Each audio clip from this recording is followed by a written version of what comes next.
qui nous anime et surtout dans une dynamique de participation. Tout à fait. Khadija, vous parlez de projet wax nga lu bari par rapport ak projet capital humain bi mu nekk loo xam ne lu important la mais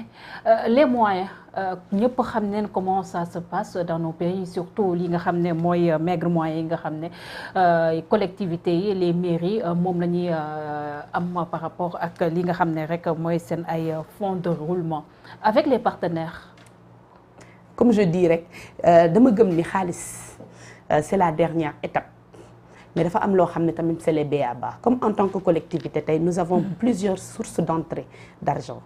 nous avons les recettes yi nga xam ne dañ koy mobiliser dans nos communes moo xam ci marché yi la moo xam ci OVP yi la moo xam si lépp li nga xam ne ay instruments la waaw c'est ce qui se faisait mais aujourd'hui il y a deux approches soit dañuy bàyyi ni mu nekkoon soit en tant que maire ñu xool en tant que fiscalité locale lan la ñu état bi may par rapport ak li ñuy am est-ce que c'est suffisant et nous on a aujourd'hui fait le constat 6 mois quand même ça permet aussi de faire des constats que nous à Golf Sud nous sommes très en deçà maanaam li nga xam ne moom la ñu am tey ci recette nous sommes très en deçà et nous allons déployer des stratégies pour dem seeti ji fi nga xam ne xaalisu Golf fa la nekk pour jëli ko parce que ça aussi c'est de notre responsabilité de mobiliser les ressources nécessaires pour projet bi ñu am ñu mën ko jëmmal lu tax tey quel que soit le projet que tu as soo amul xaalis bu ko dérouler doo ko def donc tu as des instruments parfois utilisés en sous-exploitation nous allons le faire ça c'est un et dans ce cadre-là nous allons faire notre recensement c'est important ça c'est de notre ressort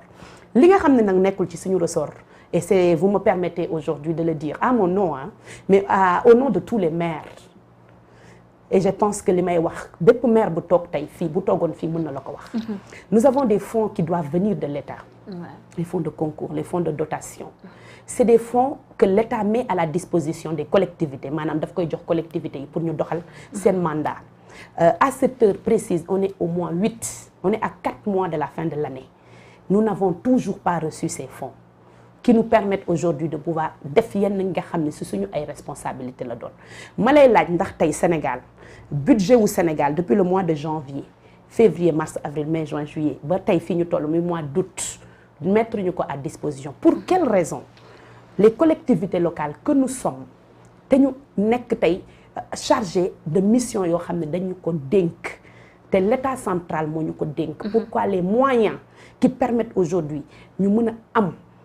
doxal boobu doxal loolu nga xam ne dañu ko dénk jusqu'à présent on est au mois d'août c'est pas encore fait ça c'est très important Diab te maa ngi wax vraiment tey très solennellement ça c'est l'acte 3 de la décentralisation aujourd'hui nous avons des communes et en tant que commune nous avons une partie de nos recettes de nos ressources du moins état bi moo ñu ko war a jox on est au mois d'août et toutes les collectivités sans distinction aujourd'hui la même chose la ñuy jooy l'État n'a pas encore débloqué les fonds nécessaires pour permettre aux collectivités de fonctionner bien que aujourd'hui même cette question-là sur les fonds de dotation Diab c'est une question qui mérite d'être posée parce que tey par rapport même au montant yi nga xam ne moom la ñuy jox collectivités yi man je pars du principe que c'est des montants très dérisoires par rapport ak responsabilité bi nga xam ne moom lañ teg ci ndoddu collectivité locale yi des sommes yoo xam ne tey il est temps et j'interpelle par la même occasion cette 14e législature parce que bu ñuy wax waxu fonds de dotation bu ñuy wax les 9 domaines de compétences dafa nekk ay domaines yu am solo éducation santé cadre de vie et j'en passe mu nekk ay domaines yoo xam ne tey pour nga doxal ko ci commune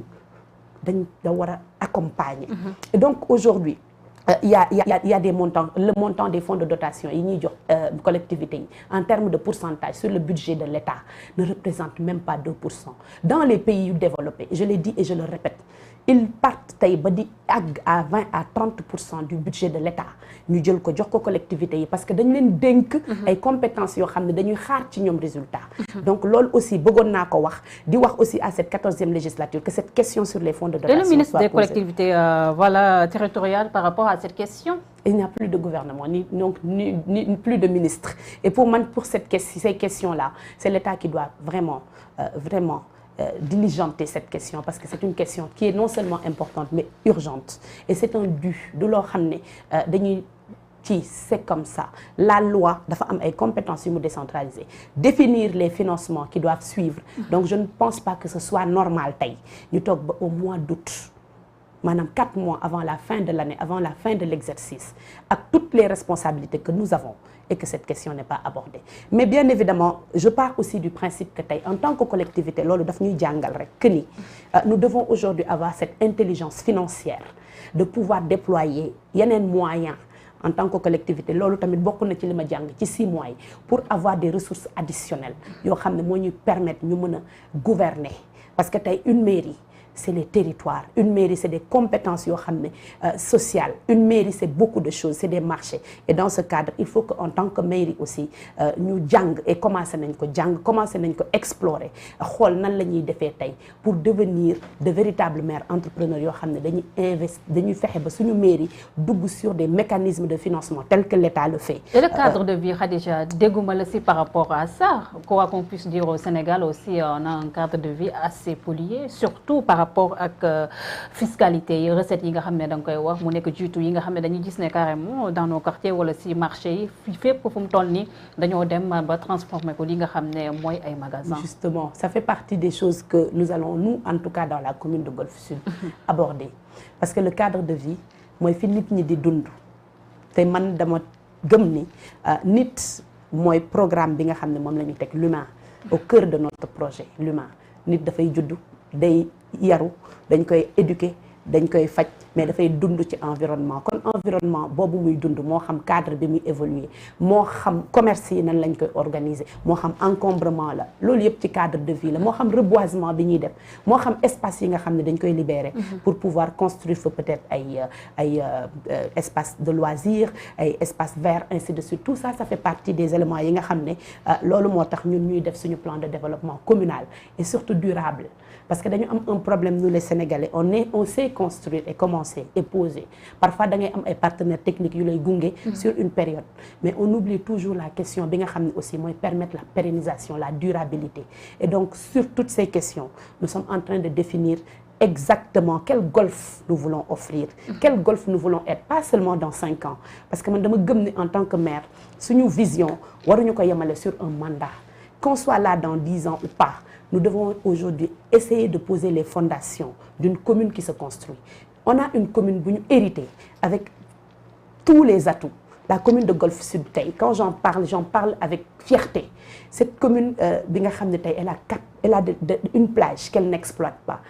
On a une façade sur le technopole. On a les plus grands marchés peut-être qui sont quand même 7 marchés dans une commune. On a une population jeune, une commune qui est dans une région qui est la capitale du Sénégal, dans un département de Guédiawaye qui aujourd'hui a une population très jeune, très dynamique. Donc, et des intellectuels, des ouvriers à n'en plus finir. Pour moi, tous les ingrédients sont là aujourd'hui pour porter en fait une réussite dans cette commune. Maintenant, que ce soit le cadre de vie, comme vous l'avez dit, que ce soit la santé, que ce soit l'économie, l'éducation, l'économie locale, maanaam dëkk bi économie bi nan lañ koy organiser parce que lu mu mënti demee il faut que ñu xam ne y a les territoires qui doivent se développer te pour développer territoire il faut organiser l'économie, il faut organiser les artisans, il faut avoir le courage de positionner sa commune sur quelque chose d'assez stratégique économiquement lan laa bëgg a def la ban identité économique laa bëgg sama commune am ko et toutes ces questions ban cadre de vie est-ce que je veux avoir par exemple beaucoup d'espaces verts est-ce que je peux avoir un arbre au moins après chaque 2 maisons ainsi de suite la sécurité comment il faut l'organiser voilà les questions yi nga xam ne tey si 6 mois yi aborder nañ ko peut-être avec benn distance parce que ñun dañu war a xool fan lañ bëgg a dem mais maintenant on va avec les populations définir quel cadre de vie nous voulons pour Golf quel avenir nous voulons dans les écoles golfoises parce que je donne juste un exemple dans les cadres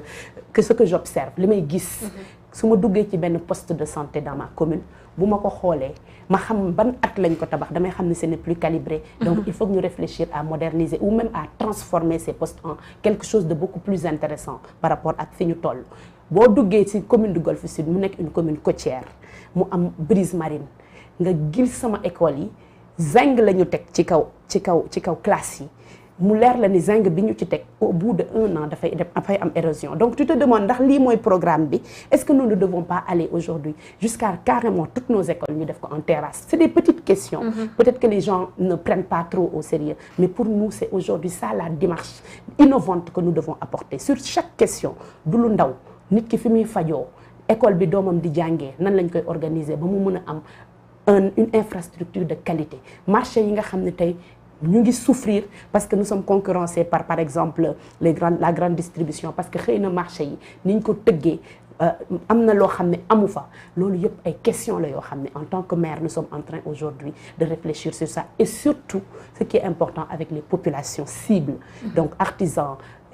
professeurs enseignants et tout le monde et les parents et tous ceux qui sont dans les quartiers yi nga xam ne ñoom aussi dañu am un rôle que ce soit les ASC yi nga xam ne aussi ñoom ñooy porter aussi les dynamiques territoriales maanaam ñoom ñooy